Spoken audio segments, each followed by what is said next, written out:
Minisita omuhwezi w'eby'itaka Dr. Sam Mayanja abiragiraho itaka erya Rwabunyonyi ery'omugomborra ya Buraru omu district ya Hoima okureeba abantu yaba bagarukira omu itaka eri era baabire babingirwemu. President bwe yabali ayoga local leadership beba abantu bataddewo mu bitundu. Local leadership bana artist groups nya office nya eya RDC tetekwa kubaamu weakness yonna. Eya DPC terina kubeeramu weakness yonna. Eya DISO terina kubeeramu weakness yonna. Ne LC1 ogu nagira ngu omuntu yatunga court order y'okubinga abantu n'obujunaanizibwa bw'akakiiko k'eby'okwerinda omu district okureeba ngu abantu tebabingwa. Execution of a court order is a function of their executive.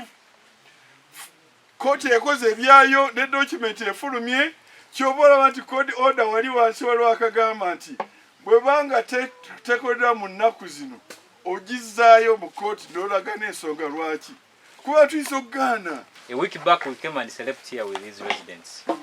We had a lot of misunderstandings in the district security committee where different people had different opinions. That we even had to come here and sleep here with the patron RDCs. We are here with RDC and the Twitter RDC because they stood firm to see to it that they implement your directive.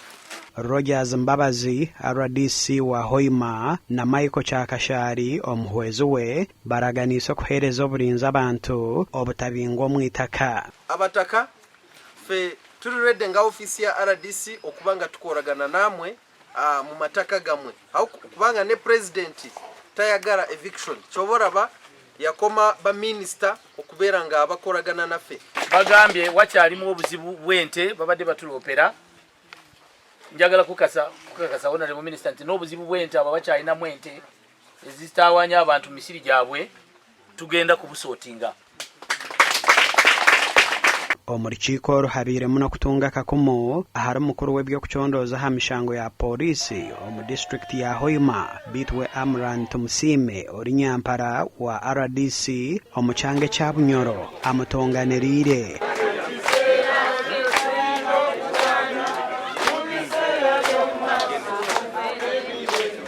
Nkwenda kugamba omukyalo ogwo ensonga akagitusobola kulungi tuna twagikenga kandi mu security committee twayikiranizangana epipiki tujja kulugayo kyonka state attorney abanza tuwonge additional statement y'abano bwekiranize and that is the procedure. Itaka erya Rwabunyonyi ryamara emyaka 5 abatura bari kucenjana n'omugigo rukwenda kurutwara gasha kwa Ambrose Nwagaba Katoto.